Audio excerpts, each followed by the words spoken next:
I sat in this bar. You know, one of those bars that you just have to go to. One of those places where you meet really beautiful and successful people. Yes, there were some. Although they were a minority, they dominated the place in a casual manner, flitting around, hugging other cool people, being casual with themselves. They seemed to know everyone, to be best friends with everyone, to just love everyone. Well, not everyone, of course, but at least all the other cool people. And then there were the others, the nobodies. Moderately attractive or at least not repulsive. They gathered in small, immobile groups and didn't flutter around like the familiar, truly beautiful people did. And then there was the sad remnant. The unfortunate ones who tried to hold on to their seats so as not to blend in with anyone else. They tried desperately not to draw attention to themselves because they felt like everyone could see at once that they didn't belong here, that everyone could see their true insecurities. Their fears were unfounded, no one noticed them anyway. They were just an obstacle that other, more confident people could overcome. They made the place seem less empty. Yeah, I was one of those people. No, not beautiful. Not even one of the invisible, mediocre group. I was one of the people who really didn't belong here. I took a seat at the bar and tried not to embarrass myself and look like I was having a good time. The problem was that I didn't really have anything to do except feel insecure. Absolutely nothing, and that was scary. You can't sit in a place like this and just do nothing. It would have been embarrassing if anyone had noticed that I wasn't doing anything, but thankfully that didn't happen. A few friends said they wanted to meet me here, and like a lamb I showed up, not knowing that this was one of those bars, and worse, my friends hadn't even shown up yet. So I clung desperately to the drink in my left hand and watched the crowd, trying to look like a sophisticated observer, like a knowledgeable person keeping in the background. Not like the shy guy I really was, afraid of being exposed.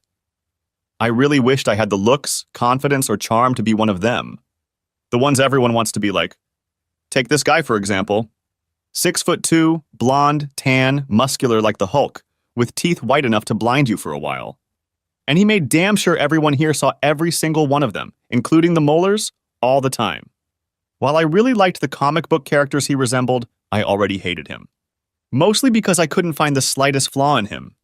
After all, you can usually always console yourself with finding flaws.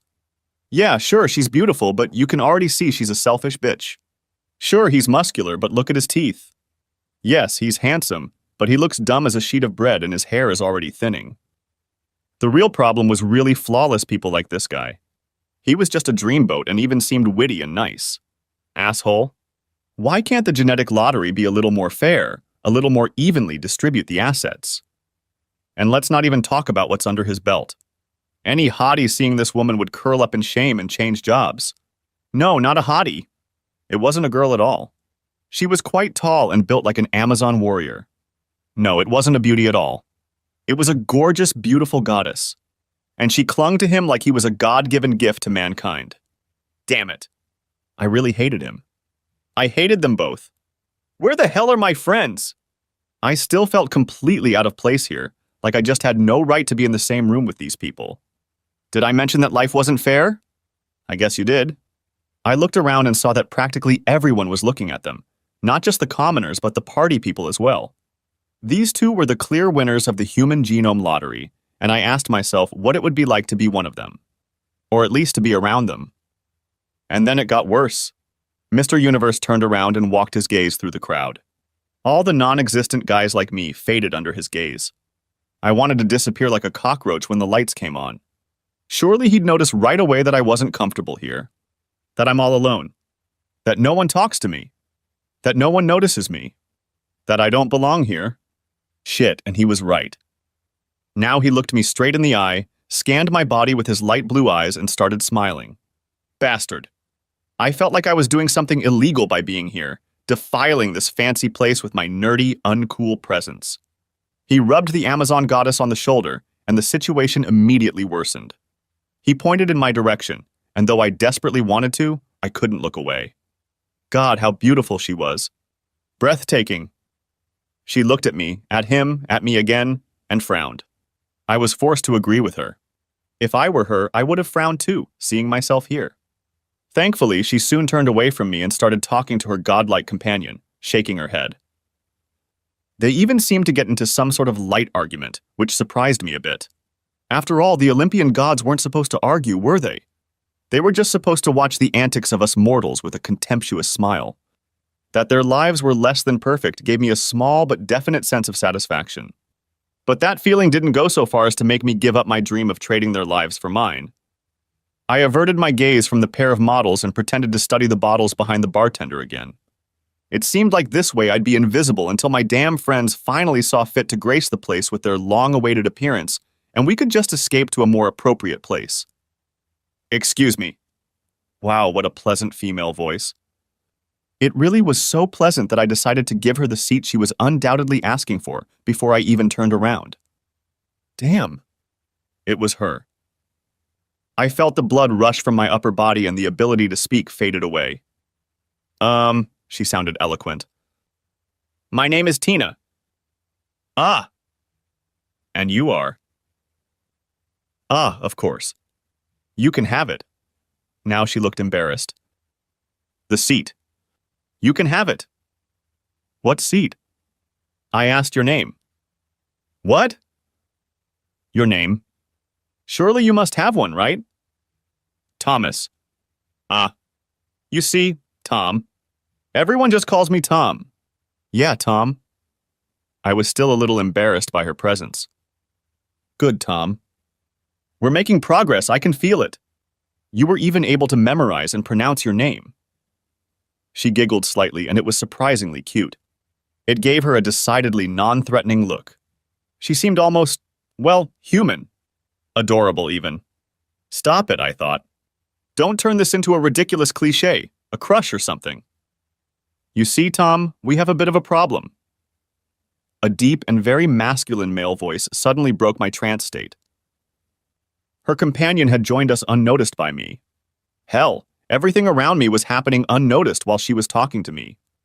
I'm Ralph, Tina's husband. You see, I'm very fond of her. And she just turned 25. Why is he telling me all this, I puzzled. And surely you know how hard it is to find the right gift for your woman.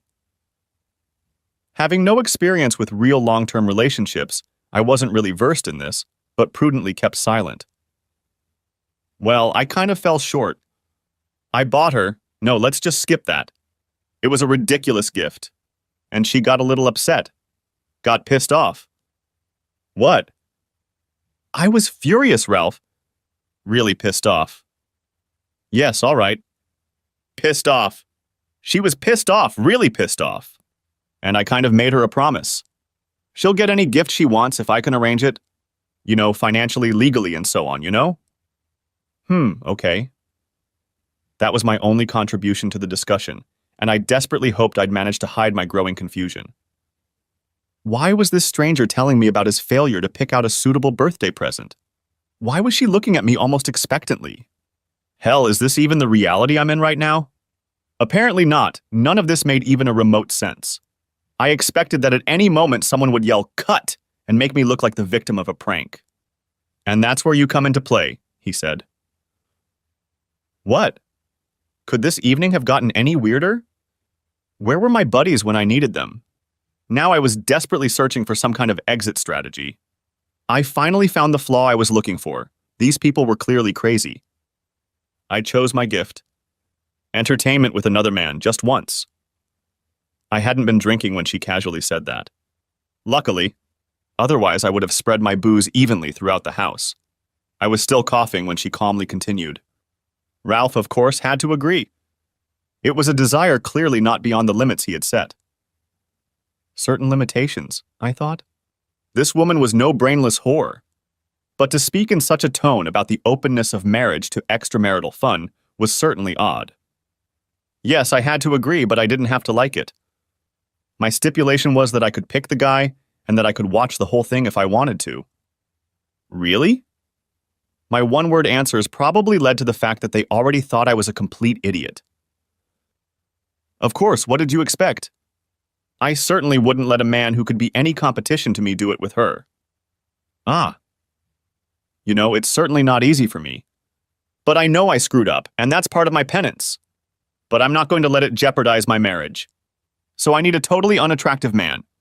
Unattractive, ordinary, not a charmer, not a keeper. Basically, no competition. What a strange story. But I finally understood why they were telling it to me, and frankly, hearing the undeniable truth told in that way was rather disheartening. You know, Tom, I agreed to Ralph's terms. I was even surprised he agreed at all. Well, I was in a good mood at the time. I'd had a few drinks and was really regretting her gift. Like I said, it's my punishment. And you deserved it for that shitty gift, honey. Anyway, I agreed to let him pick the guy and attend. But I also made a condition. The guy at least doesn't have to be stunningly ugly. Okay, but then what are you doing here with me? I exclaimed. She looked at me stunned and started laughing. She really thought it was incredibly funny, but Ralph and I knew better. Ugly was exactly how I saw myself. Tina? She was still giggling. Tina? What? He's serious. What? Come on, you're not model quality. And I'd prefer you to be a little taller. But at least you're not shorter than me, so that's okay. And yeah, you could use some extra muscle. But Tom, you'll do fine. I'm not too picky, it's just a one-off. You won't say no. You're not that ugly. Okay, but he's not handsome either. Apparently he is, Ralph. You don't usually like him, do you? What? No way.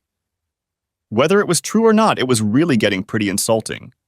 But I put up with it and stayed anyway. Of course I stayed, since I had a chance to get closer to the woman of my dreams. But I still didn't allow the thought of doing it with her. It would be too much. I would just prepare myself for a huge disappointment. But just touching would be reward enough. Their motives were clear enough. She had every reason to present me as a vile creep to assuage her husband's fears. His motives were equally obvious. He certainly had no interest in praising a guy who was about to become his competition. These thoughts helped me retain some modicum of self-respect. But you'd do it with him? Well, he's certainly not a dreamboat, but he'll do. Okay, Tina. I think I can handle Tom entertaining you, even though it would still hurt. I know, and I really appreciate it. I know how much you love me and how strong you are. Tina, I still don't understand that. I should be enough for you. This guy was suddenly surprisingly insecure, even a little whiny. I couldn't blame him. If I were him, I'd kill myself on the spot. But I was still a little puzzled. Ah, guys. Not now, my dear Ralph. We can talk about this later. You have nothing to fear. I am yours and will remain yours. Guys. Yes, Tom? Asked Tina. What does all this mean? It means you're going to entertain her, dude. You're not going to make love to her. You're not going to romance her. No candlelight dinners. No hugs, no kisses.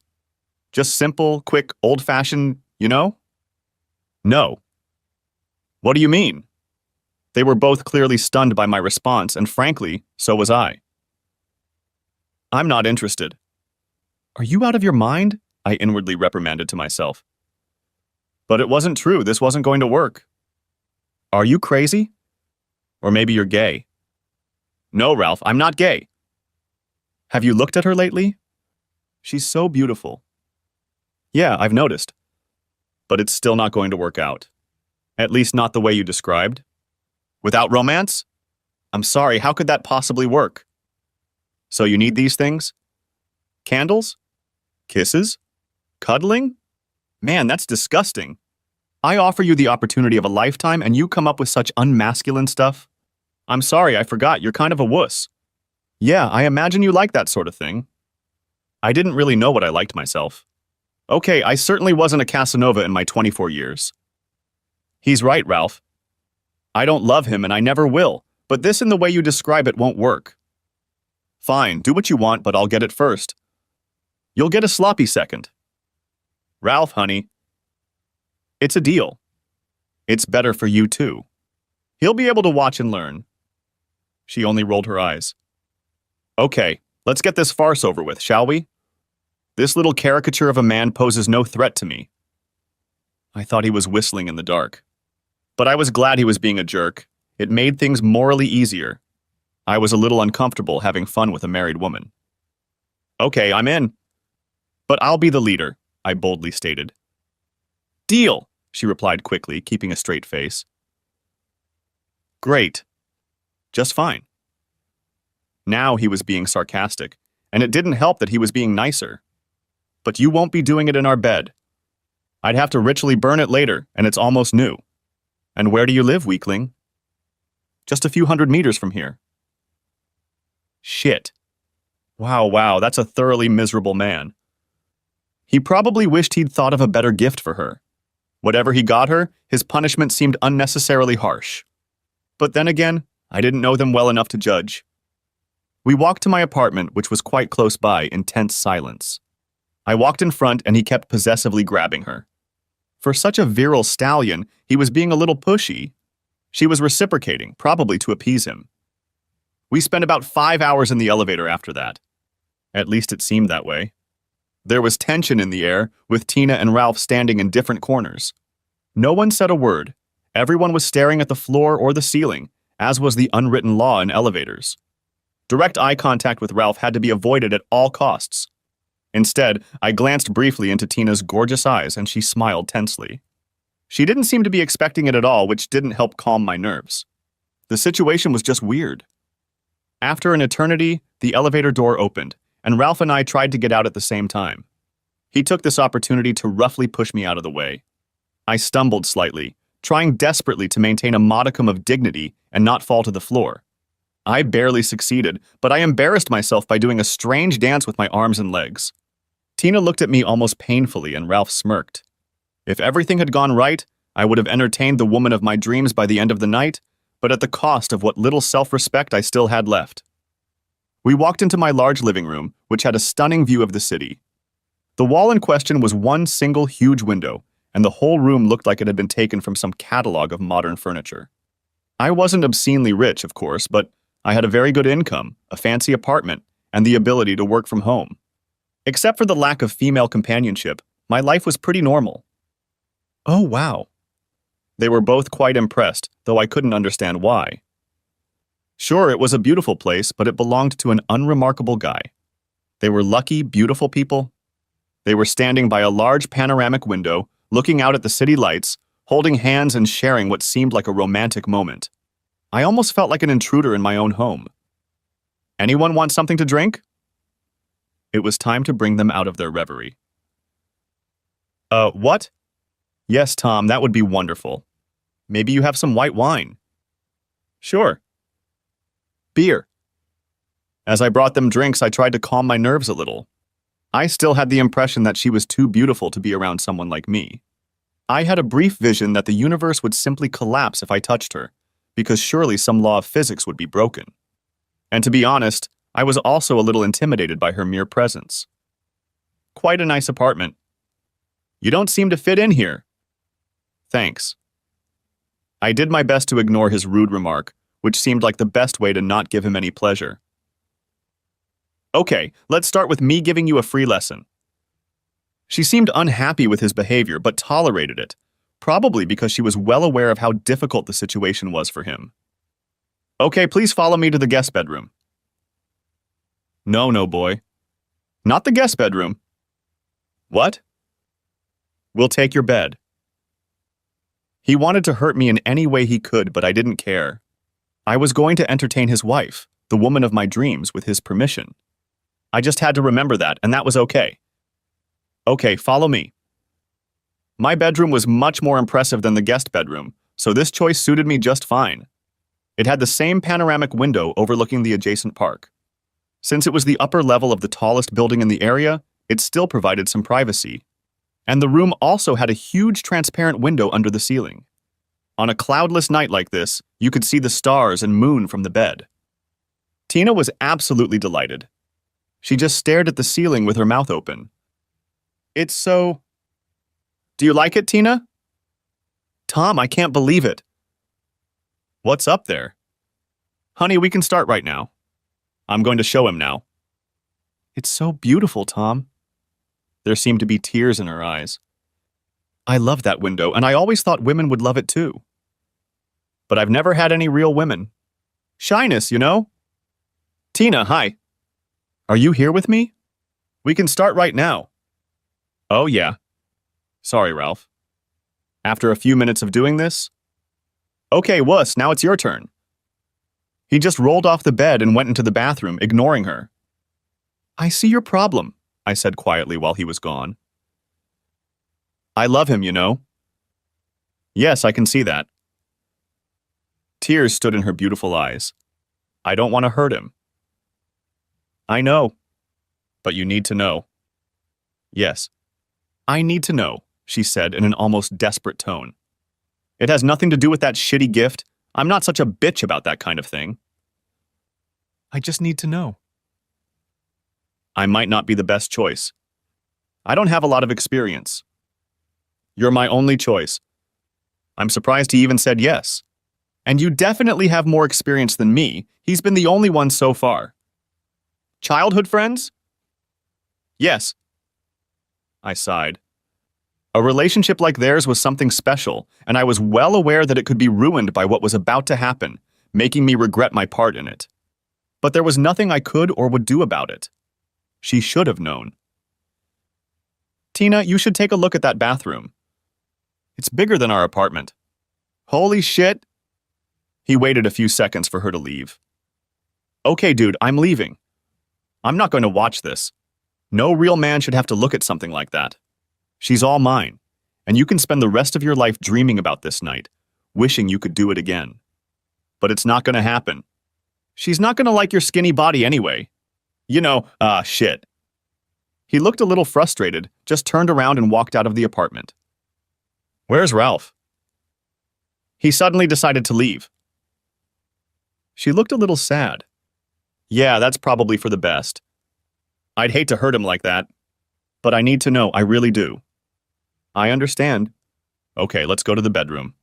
Yeah, we did it. You know, you're not ugly. I wasn't sure I should talk about my looks. It could really ruin my mood. Not ugly? Not at all. You're not as perfect as Ralph. He's probably the most handsome man I've ever seen. But you are far from ugly. On the contrary, if you do something about your looks, you can become quite attractive. I just let him make fun of you without objecting to appease him. Sorry about that. It's really hard on him. Yeah, I can imagine. I'm sorry, I just needed to say that. I really like looking at you. You have beautiful eyes. What? What was she talking about? This was getting a little absurd. My eyes were just, well, eyes. Now, please continue. This is better than I dared to dream. It's so... Oh, Tom. To my embarrassment, she started crying. Wow, that wasn't exactly what I was expecting. After we relaxed a little, her mood suddenly became a little somber. I thought I knew what was wrong. Tina, you shouldn't feel bad. I know. This isn't what you expected? No, it's not. That's the problem. It was better. Much better. You really love Ralph, don't you? Yes, more than anything. And entertainment that's so good with someone else seems even worse with him? Yes. I guessed that. Guessed? Well, the only reason for your strange request, hurting someone you clearly love, and potentially jeopardizing your marriage had to be something very important. She only nodded. You clearly love him, which isn't surprising since he's a total dreamboat. So what reason do you have for wanting to have fun with someone like me? Having fun with him is obviously so bad that you're probably even doubting yourself. Yeah, she sobbed and collapsed to her knees. I tried to comfort her. Tina, the problem is definitely not you. You're a very good, very responsive lover. But that doesn't solve anything, does it? The man you love isn't the same man anyway. You know that for sure now, even though you had your doubts until today. She only nodded miserably. The problem is that he's a bit selfish, but that can be cured. You can teach him the finer points. The more serious problem is his outdated views on male behavior. I've already talked about that. Let me guess. He doesn't see a problem in your marriage, he's not crazy, and he doesn't need this weak counseling? Yeah, more or less. So what's your plan? I don't have one. I'm afraid he'll never change. Right now, I could walk away from him at any time if I got too upset. But I love him too much to do that. Once there are children in the family, the problem of leaving will be much higher. So I'm afraid that he'll care even less about my needs then. Oh, you don't have to worry. I don't think he could do any worse. She laughed briefly and bitterly. Yes, you're probably right. So what can I do? Nothing. Dream of this wonderful night with you. Accept the fact that the man I love is a lousy lover. Hey, this is confidential, okay? Yeah, sure. Don't worry about it. I'm not an asshole. I know. You know, Ralph's not that bad either. It's just that he was hurt and insecure today. Yeah, I guess that. So this is the end for us then? Yes, Tom. Thank you so much for that. It was like a dream for me. Me too. Thank you. I'll never forget this night.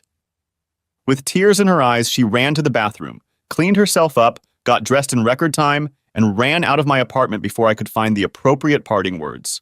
I realized with surprise that my face was wet too. After that, I lay awake for ages, trying to realize what had just happened. She was extraordinarily beautiful, and she was certainly gorgeous in bed. But what surprised me was that she was so open, so sweet, so attractive. I was almost glad I wouldn't see her again. I would definitely fall in love with her without being able to get her, make her mine. She really was beyond me. She was perfect, just like Ralph, except for one annoying flaw. My plan was to try to treat the whole thing as a strange but very nice one-time episode that I would fondly remember for the rest of my life.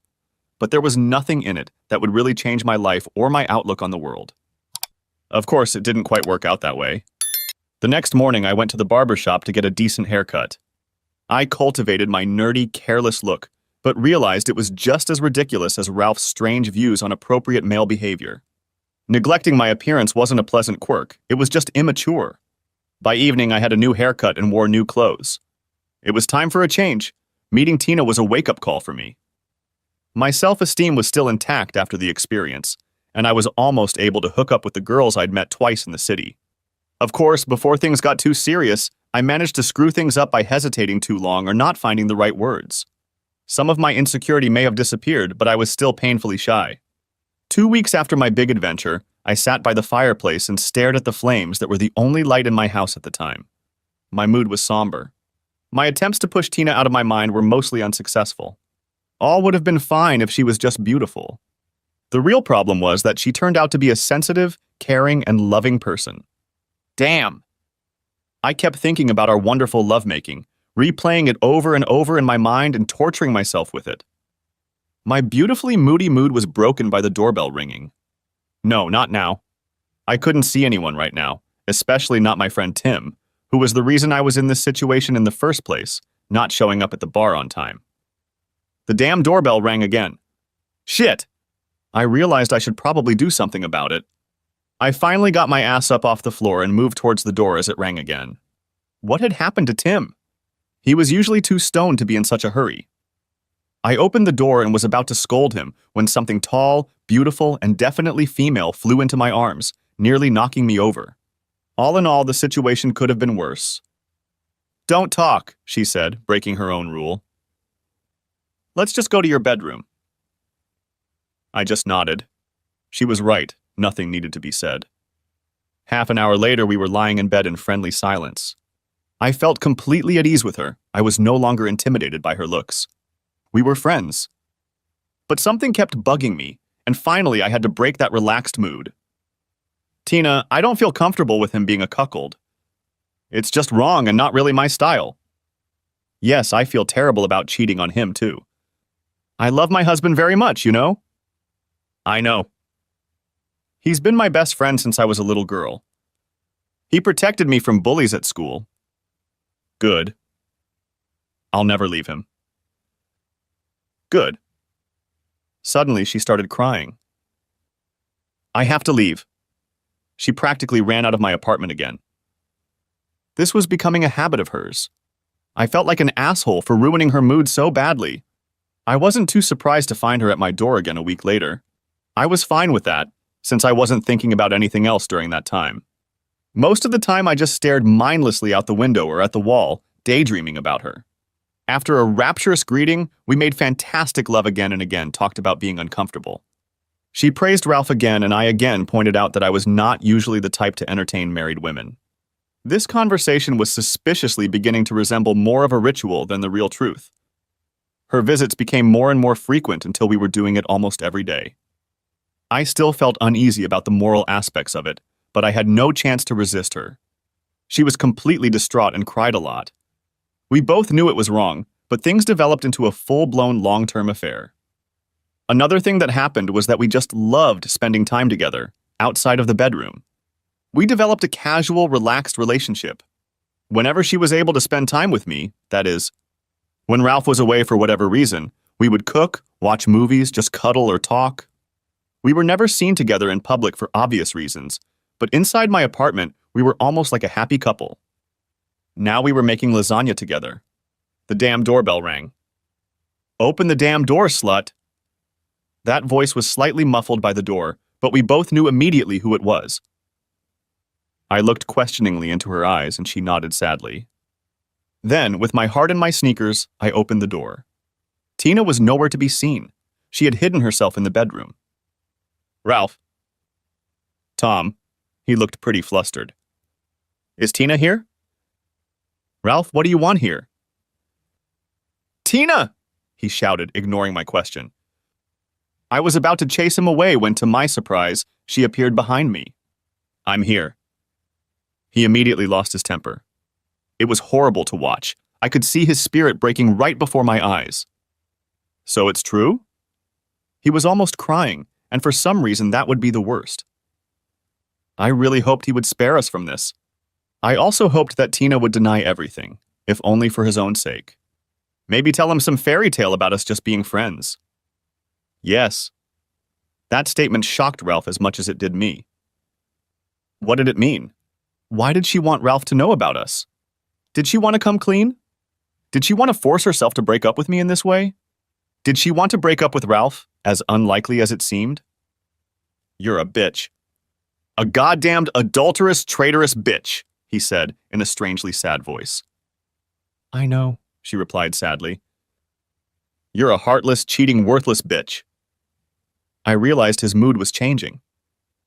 This was a desperate man, and he was about to get seriously angry. "I know. I'm sorry." "Sorry? Sorry? What does that mean?" "It doesn't mean a damn thing. It doesn't change anything. What are you sorry for anyway? For entertaining him? For entertaining that worthless, skinny jester?" "No." "No? What does that mean?" "I'm sorry I hurt you." "You're a bitch. A whore. A vile, worthless whore." He was already genuinely screaming. I was glad the offices below my apartment were deserted at this time of day. "Ralph, I'm sorry I hurt you.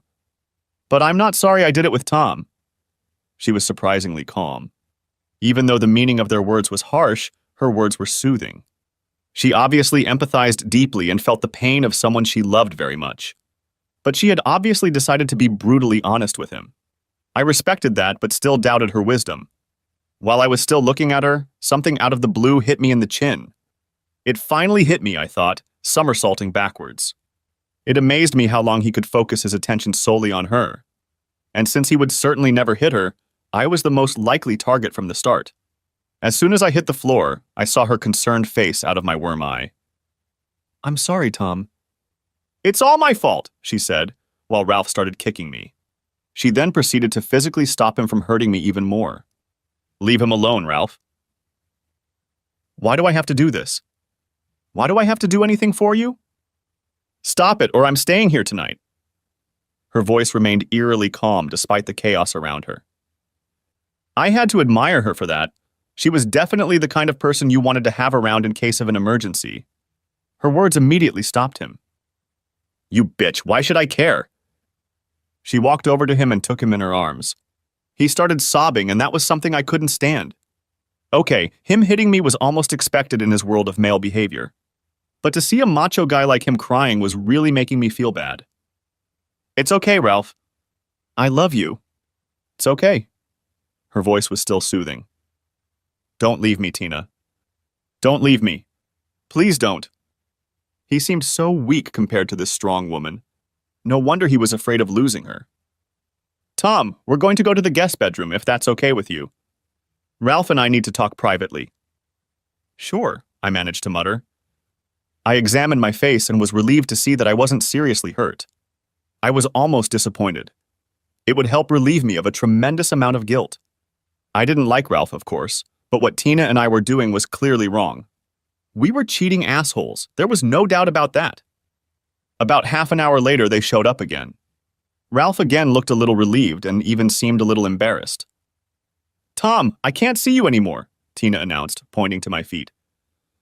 I had already anticipated this, but to actually hear it was still unpleasant. I see. I promised that to Ralph. He wants to forgive me. We really love each other. I'll be the perfect wife from now on.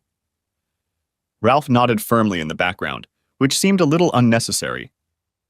Good. We need our marriage to heal. I need to work hard to regain his trust. I'll miss you, but we won't be able to see each other again. Never again. It's over. We're broken up forever. Okay, Tina. I understand all that. I still felt bad about it. Good luck with your marriage. I'll miss you.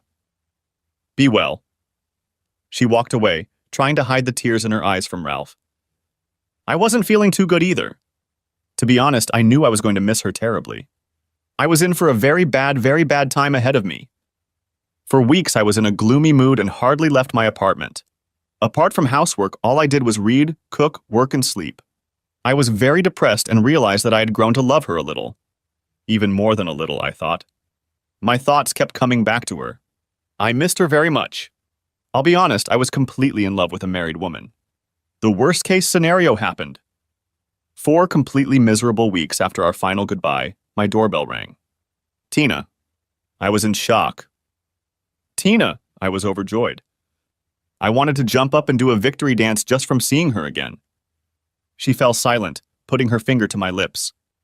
As requested, I remained completely silent, even though it was difficult. I felt like I could burst with joy, like a big missing part of me was finally there again. To say the hour that followed was amazing is a massive understatement. I had hoped she would stay afterward to spend some relaxing time, but it wasn't what she had in mind. She looked at me seriously and put a finger to her lips. I prudently remained silent as I watched her shower, dress, and leave without a word. Weird, but it was definitely better than nothing. Our disgusting romance rekindled with renewed vigor over the next few weeks. I still felt awkward about the whole thing, but I was unable to confront her. She seemed to feel even worse, but obviously couldn't stop either. We were simply fornicating, and it was against the moral code of both of us. At first, our encounters were limited to wordless fun, as if that made cheating more acceptable. After a few encounters, that rule was dropped, and things went back to normal. If what we were doing could be called normal. This time, Ralph didn't seem to know anything, but that didn't make me feel any better. It had been about 2 months since our adulterous affair had resumed, and we had already developed a definite schedule. We spent most Saturdays together when Ralph played soccer and then hung out with his buddies afterwards. It was the best time as we could just spend a few hours relaxing together. But she also managed to carve out time for lunch breaks, usually 2 to 3 times a week. My life consisted of basically 2 things, spending time with her and waiting for her. The latter was beginning to seem agonizing. It was Saturday, and I was waiting for her around 10 in the morning. At 11, I was already anxious, and at noon, I was nervous. We had agreed that I wouldn't call her under any circumstances, so all I could do was keep my cool, feeling terrified. Did she want to end the relationship? Had something happened to her? I would never know. No one would ever contact me about it. Around 1 o'clock in the morning, the doorbell finally rang. I would have preferred her to have my key, but she said she couldn't risk Ralph finding it. I rushed to the door and saw her standing there looking sad and wistful, tears streaming down her beautiful face. Tina, come here, what's wrong? I hugged her and had to wait for the sobs to subside. We really hurt him. Oh shit. He knows. Yeah. So we have to break up with him again? No. No? I felt happy. Was this some sort of commitment to me? Had she really decided to break up with Ralph? He was furious. He wanted to leave me where I was. I was very sad, but I agreed that it was a decision we might have to discuss. He didn't expect that, and the answer made him freeze. He instantly lost his temper and started begging and pleading not to leave him. It was a terrible thing to do. This handsome, once proud man turned into a pathetic heap by an evil bitch, namely me. And her partner in crime, namely me. We looked into each other's eyes. Neither of us felt proud of what had happened. Yes, namely you, she smiled weakly. It was, well, let's just say I felt pretty damn guilty. The man I loved was destroyed by my selfish act. And then it got even worse. He actually offered to split me up with you unless I left him completely. Oh shit. I knew it was bad, but internally I couldn't help but feel elated. Perhaps it meant she'd have more time for me. Still, the nagging feeling of guilt wouldn't leave me. Yeah, shit. I asked him if he really wanted an open marriage. Does he want to have fun too? And if he's okay with me doing it with other guys? With other guys? A cold chill ran down my spine. Jealousy? Really? I'm a jealous cheater? How hypocritical is that? Relax, I won't. I just wanted to know what he wants. It seems like he wants to keep as much of our relationship as possible, hoping it's just a passing phase. I continue to live in our apartment with him. That seems to be a stumbling block. He suggested that he might agree to share me with you if he gets most of my time. What? Yeah, I know. He thinks he is. Let's not talk about it, please. I feel bad about that lie anyway, even though it's more of a lie through omission. Anyway, the main thing is that he doesn't want to be a cuckold. That was his biggest fear. I didn't know the word too well, and he explained it to me. It describes a husband whose wife is having fun with at least one other man. He said that this problem would be solved if we divorced. I really don't understand. He wants to save our relationship by divorcing me? Obviously, this is some male status issues again. Saving his pride may be the main point. Cuckold or not, it seems to be more important than staying married to me. I have no idea what he's thinking. I think he's just confused and stunned. I've heard about that. About what? About cuckolds. Everyone seems to have their own definition, and for a lot of guys, being a cuckold is the ultimate humiliation. For Ralph, being married seems to be a prerequisite for that awful title. So he probably wants to get rid of it this way without getting rid of you. In a twisted sort of way, it makes sense. I can't say I don't feel sorry for him. Yeah, that's pretty much how it's going to be. What, really? We can start dating openly? Yes. No. Not openly, of course. No one has to know about our affair or the divorce. Again, status and image in society seem to be important to him. Under these conditions, he agrees that we spend a limited amount of time together. He hopes that in this way our affair will lose its illicit spice and will soon dry up.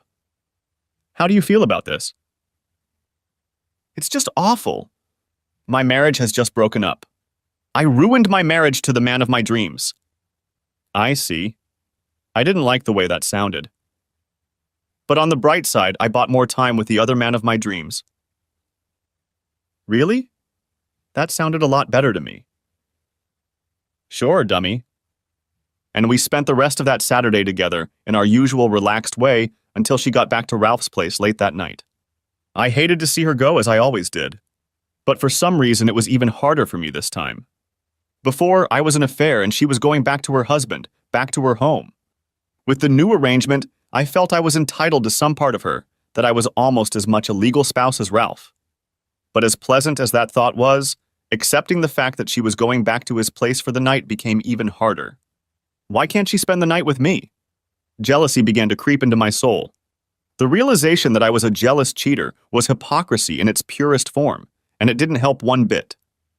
We continued to live like this for several weeks. I had to give Ralph credit for bringing the matter to a divorce. He loved her deeply, but he didn't want to be a cuckold husband. Since he couldn't leave her or force her to change her behavior, he was consistent enough to see it through, even though Tina assured me it was hurting him terribly. It hurt her too because she still loved him and didn't want him to go through all of this. He was devastated, but still struggled to hold on to her. It was just as hard for her to watch this as it was for him. I was afraid of losing her again during this emotional chaos, but to my great joy, she continued to date me.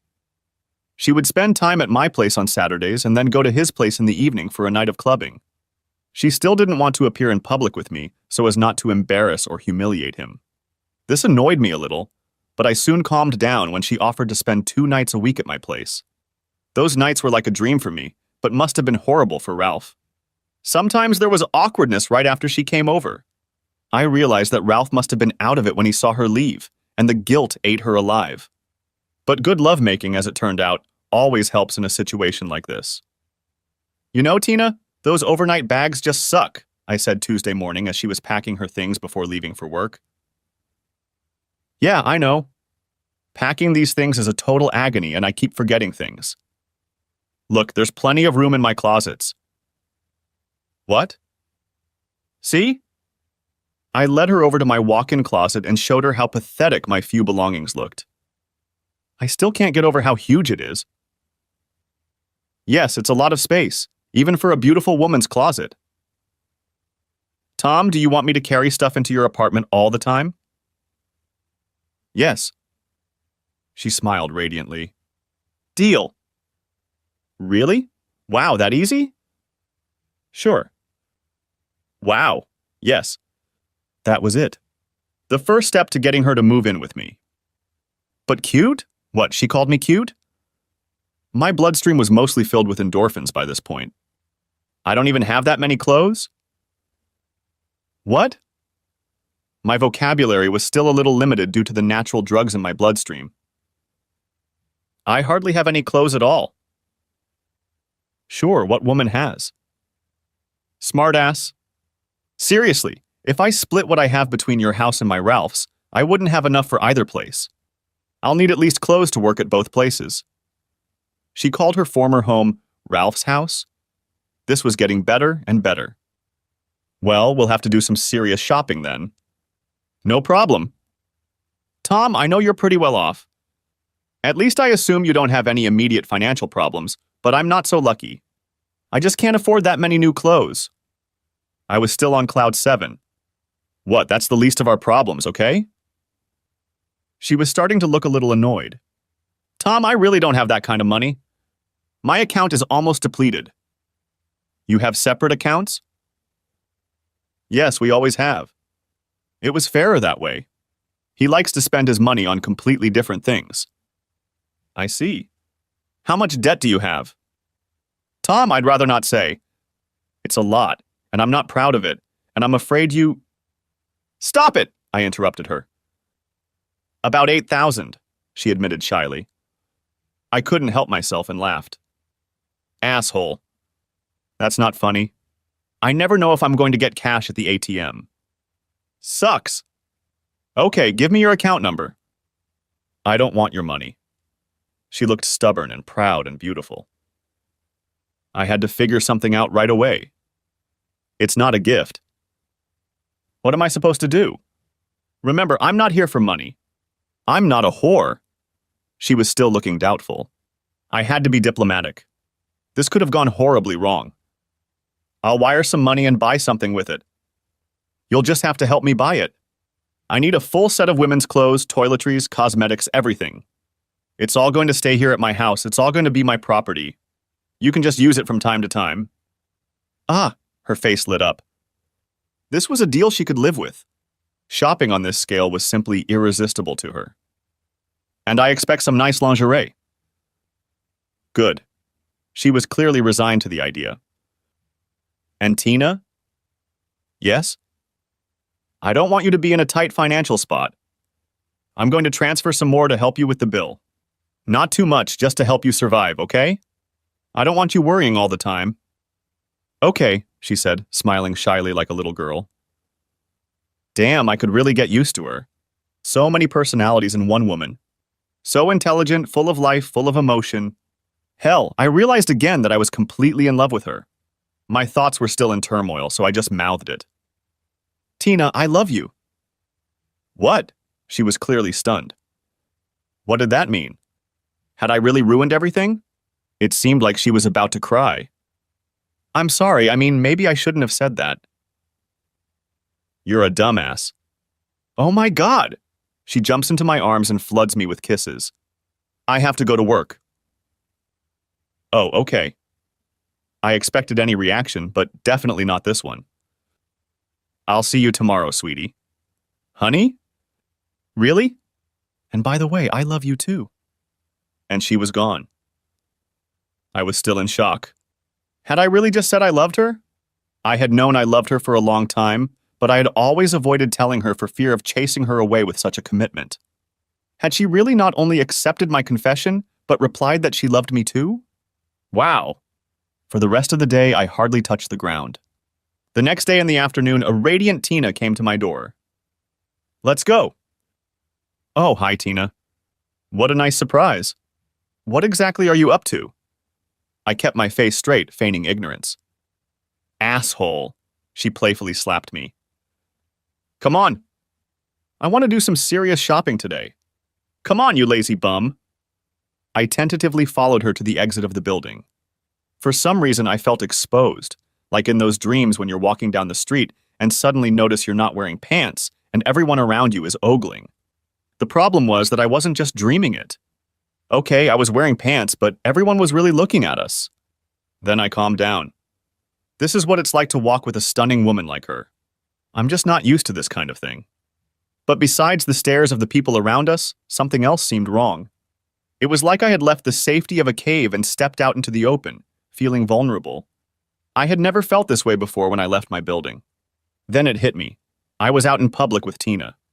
I was doing something that had been strictly forbidden for months. I was breaking a taboo. She, of course, was completely unfazed and was in a great mood. A few hours later, I returned with a fully stocked car and a euphoric Tina. Just seeing her like this made me incredibly happy. La la la la la, someone's gonna get lucky today, she hummed. I didn't really like her singing technique, but the words sounded fine. Are you staying the night? Sure. I want to spend the night with the man I love. But not with the only man you love, I thought, but prudently kept silent. As we stood in my kitchen drinking sodas, I had an idea. I rummaged through a drawer and wordlessly handed her the key. What's this? It's called a key. Smartass, she laughed. And what does that mean? You live here now. Suddenly, I hesitated. How would she react to this? Would I repel her with my insolence? Well, at least sometimes, I backed off. Sure, as much as you want. In any case, you must have a key. I had to stop before I started stuttering altogether. Okay. She just took it nonchalantly. It didn't really matter to her. To me, however, it was another small sign that she was slowly becoming mine. At this time, I had the feeling that she was 40% mine and 60% Ralph's. At least that's roughly how she divided her time between us. Gradually, we were able to fill her closet space, and she even began to give my apartment a bit of femininity. We managed to avoid the Ralph problem. That all changed a few months after she accepted the keys. She walked into our apartment visibly upset. What a bastard, she exclaimed. What's wrong, honey? Ralph. He's dating some bitch. Oh, what else could I say? Their divorce was final, and unlike her, he'd honored their wedding vows. He was absolutely blameless, as in the whole sordid menage a trois thing. I think he did it to make me jealous. And did it work? Of course it didn't. He could... Oh shit! I don't know. I still love him, you know. I know, I replied sadly. I'm sorry this is so hard for everyone. But he doesn't deserve this. We do. I know. But sometimes he really drives me crazy. What if he loves her? What if she's the only one for him? That would be perfect, I thought, but managed to restrain myself. She spends nights at his house? I deliberately used the term at his place. Yeah, I think she does when I'm here. I wouldn't mind if you spent more time here at our place. Is that what this is? Our place? Yes. It's as much your home as it is mine. That's so sweet. But you know, I still love Ralph. I can't just leave him like this. Haven't you thought about safety? What? Why? I'm on the pill. Sure, but you don't know the woman. She can be a little promiscuous. That could be a health problem. Oh, I can see that. Shit. So he could endanger all three of us. Well, I can hardly ask him to. He's certainly only doing it to annoy me and make me jealous. I really don't want him to think it's working. Damn, it was really hard to hear that they were even doing this. Imagining it was enough to make me nauseous. But I had to remember what we'd come to. I was a lover and had no right to be jealous. I had to be patient and gradually make her mine. I knew from the beginning that it would be difficult, but I was willing to do whatever it took to realize my dream. She was spending more time at my place than his, and that was already a success. But Tom, I still have a hard time seeing him disappear into his room with that woman. In his room? Yes, we've had separate rooms since the divorce was final. Oh, wow, this just keeps getting better and better, I thought, as we walked to the bedroom for a little entertainment.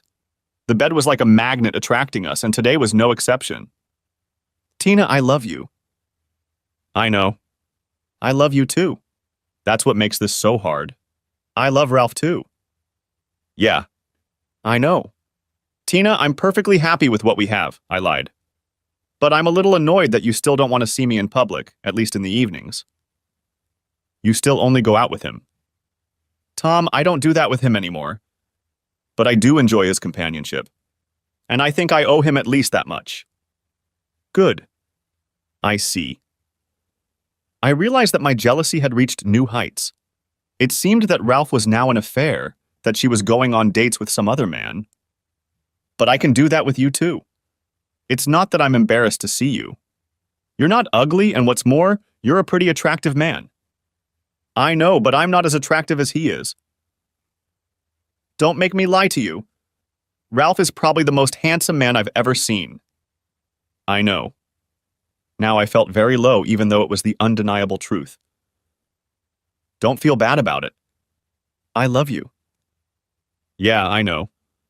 Is it really necessary to keep doing this with him? Yes, if he's in the mood, I certainly won't deny him anything. I'm indebted to him, aren't I? Yes, I suppose you're right. But it's still unpleasant. It almost never happens anyway. I just accepted it like I always did. The long-term goal was important. But when she left our apartment to spend the night with her other man, it nearly tore me apart. I imagined all too well how Ralph must have felt when he found out about us. It hurt. Very painful. I spent the night terrified that she would choose him again.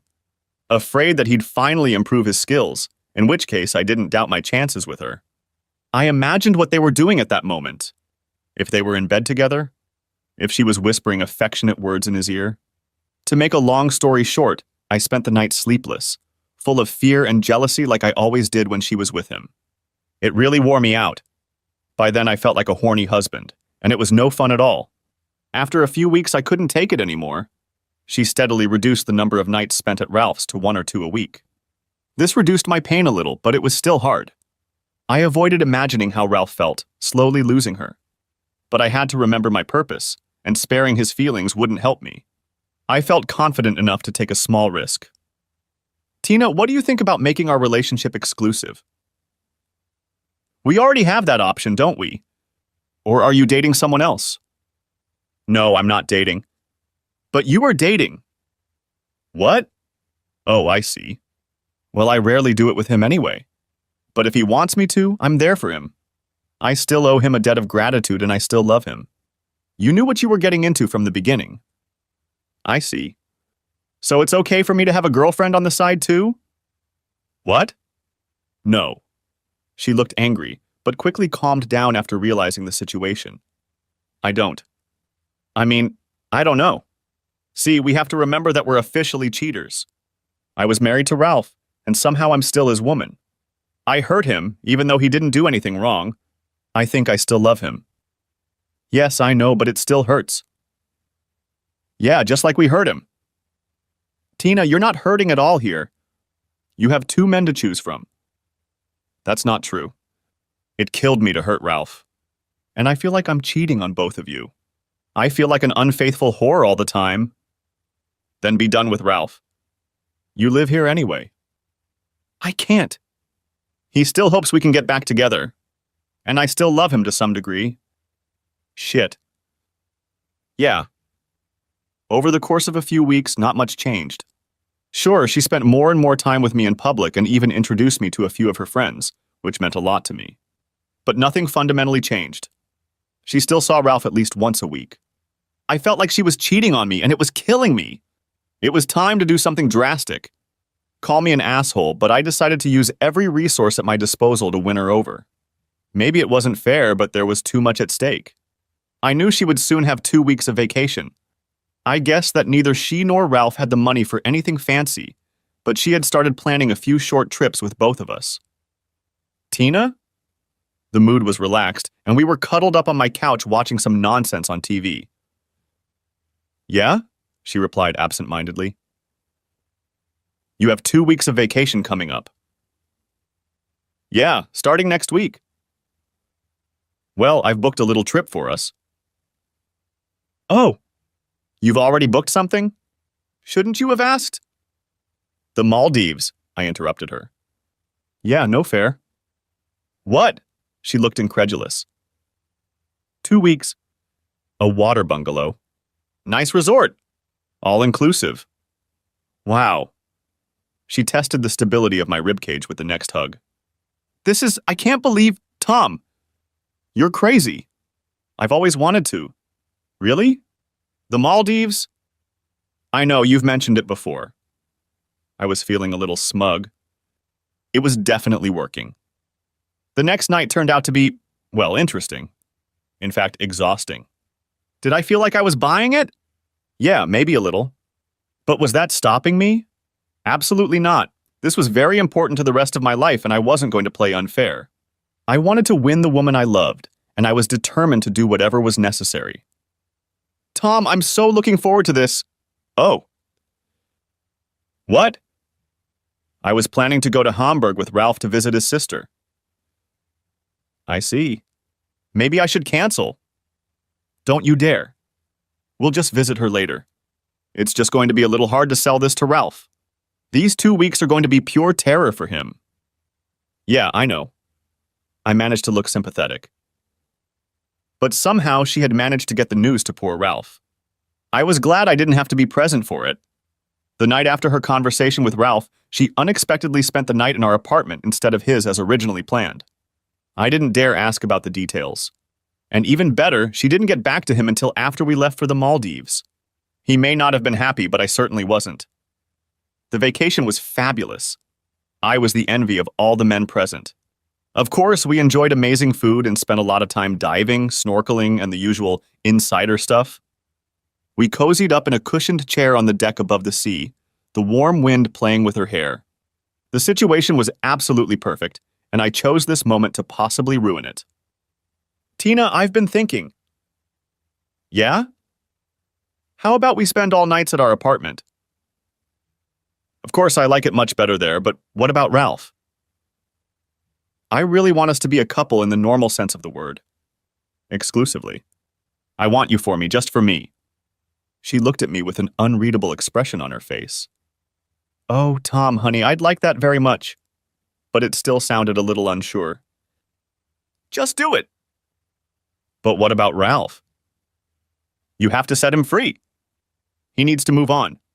You're blocking his future. She looked thoughtful. Maybe you're right, she replied after a while. It's better for everyone. This constant pain has to stop. You have to stop leading him on. He's still hoping to get you back, and that's just cruel.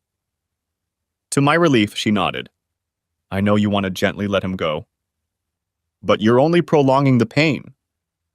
You're right. It looked like my gamble had succeeded. I was afraid she would agree to end his suffering, but would do so by leaving me. Instead, she suddenly started crying. But this is so hard. It's really the end for Ralph and me. We wanted children. We wanted to grow old together. It's so cheap to leave him like this. Just for fun? Oh no. Don't ever think that. I'm not here with you just for that. You're so much more loving than he is. So caring, so compassionate, so sweet, so mature. I'm not that shallow. I love you for who you are. I love spending time with you. I need you to be there for me. Me too. Good, Tom. From this day forward, you are my man, my only man. You have exclusive rights to this body and to this soul. Sure, it sounded corny, but there were tears in her eyes, which made it very believable. I too was touched, and in a broken voice was able to just say yes without embarrassment. Fortunately, I wasn't present for the final confrontation with Ralph. I really didn't envy the poor bastard. Slowly losing a woman like Tina for such a long time must have been sheer torture. She told me later that it was truly awful. He cried, begged, got on his knees, promised never to see another woman again, claimed he never had anything with her. The saddest part was that the latter was even believable. She returned, still deeply troubled. No, nothing happened that evening. I just hugged her and helped her through her bouts of crying. So I won? Yes. Was it that easy? No. The problem that she still loved the other man and that we both started out as cheaters remained. Morally, our relationship was shaky. But most importantly, there was still some suspicion. Was she seeing Ralph behind my back? Did she miss him? Could it be that he was able to turn on her again, now that instead of a cuckold husband, he was a schemer? So I kept an eye on her from time to time and discovered, to my horror, that she was indeed still seeing Ralph. But I didn't have access to his apartment, and I couldn't follow her all the time. If she found out I was even doing it, all hell would break loose, and I might lose her again. So my options were limited, and all I saw were a few not-so-good lunch breaks that weren't even followed by kisses. And yet the fear and jealousy remained. What if she cheated on me with this guy? The thought was unbearable. That fear intensified when, by coincidence, I met people who happened to know her and were convinced that she and Ralph were still a couple. I realized that the situation had completely changed. We were now living together as a couple and Ralph was a threat to our relationship. I constantly lived in fear that his abilities in bed might improve if he had enough time and motivation. If he became as good as I was, I feared she wouldn't need him anymore. He was prettier than me, bigger, she admittedly still loved him. Perhaps these thoughts were irrational, but they were still killing me. The Karma credit plan was in full effect. The situation wasn't the best, but what could I do about it? Confront her? And risk her going back into Ralph's arms? No. Better not rock the boat. She didn't know I suspected her of cheating on me, and so far life was fine with me. At least it was acceptable. The problem was that Ralph had tried a similar denial strategy when they were still a couple, and it hadn't worked for him. It was driving me crazy. After weeks of growing insecurity, I almost couldn't take it anymore. Tom, honey, what do you think about having a baby? Wow, that was unexpected. Ah, Tina, I don't know. What, is it because we're not married? Tom, I'm willing to change that anytime you want. No, it's not because of that. It's because you're still dating Ralph and I'll never know who his father is. That was it. The cat was out of the bag. I rocked the boat and anxiously waited to see what would happen next. She just looked at me shocked and ran out of the room. Damn. Had I really lost her? She came back a few minutes later with tearful eyes. I'm so sorry, Tom. Of course I'll stop seeing him. At least without you. Without me? I don't like guys. What, you suspect me of still doing it with him? Well, yeah, sort of. You can't be that stupid. I promised you to be yours alone, and I intend to keep that promise. Yes, I've seen him a few times at lunch. I think I owe him a debt of gratitude. But I am loyal to you. Somehow I believed her. I'm sorry, Tina. But you have to admit that given our history, yes, I'm a cheater. I have to live with that stigma. But the truth is, I never lied to Ralph. Sure, I didn't tell him about meeting you, but I never told him a direct lie. And I'm telling you now that I'm being faithful to you. I felt like a fool now. But at the same time, I felt like the weight of the world had been lifted off my shoulders. We were both still paying the price for cheating on Ralph. So you can stop seeing him? Of course. Do you think I should? If you can, why haven't you done it until now? I should have assumed you were still in love with him. Tom, honey, Ralph and I have been together forever. We and everyone else thought we were made for each other. Our future together was never in doubt. We were always friends, we took each other's kisses, we were destined to grow old together. I always thought I loved him. Turns out I did to some extent, but it wasn't until I met you that I learned about real, true love. And it's not just what you think it is. With Ralph, I have a kind of companionship, a friendship, and affection. I like him, and you could say I love him like a brother. But with you, I feel a deep, real love. So of course I can stop seeing him if I have to. You win. I kept seeing him more out of obligation than out of love. I think he loves me as deeply as I love you, and I tried to let him down gently. I see. Wow, I'm relieved. Don't you think you're making things even harder for him that way? He's probably still hoping to get you back. It's probably torture for him. Yeah, you're probably right. I even knew about it, but I was too weak to break up with him completely. Good. Though it was probably inappropriate, I smiled widely. She was finally and truly mine. I felt muscles in my body relax that I didn't even realize I had. A sense of satisfaction swept over me. Tom, is it okay if I see him once in a while? Without sex, of course. And to have you present when I do, she quickly added. Given your history, I'd rather you didn't. I admit it would make me sick, but I'll understand if you feel you have to do it. Thank you so much for letting me do this and forgiving me for secretly dating him. Well, what else could I do? In our group of serial cheaters, I could hardly blame her for such a small thing, could I? In the weeks that followed, we pampered each other to the fullest. We bought each other little gifts, brought each other coffee and bed, basically whatever we needed.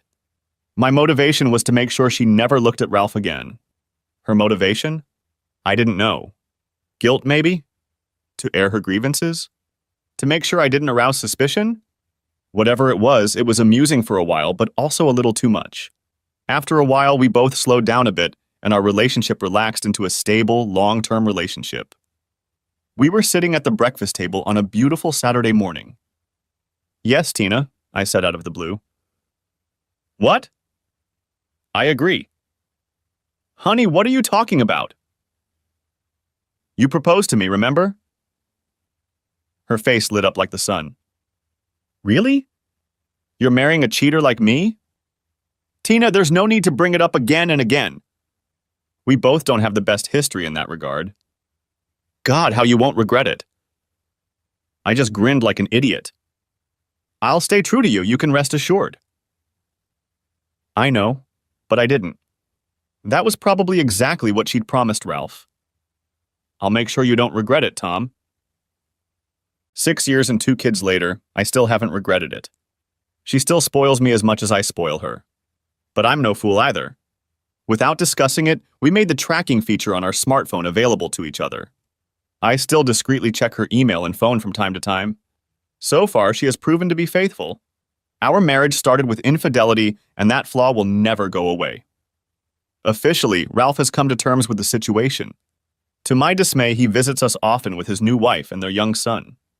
We try our best to be cordial with each other, but there is a certain tension in the room when he is around. I also see secret longing glances in her direction, and they bother me greatly.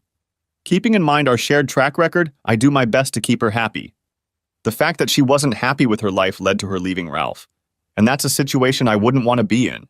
So I'm under a lot of pressure, but as long as I have her, I can live with it.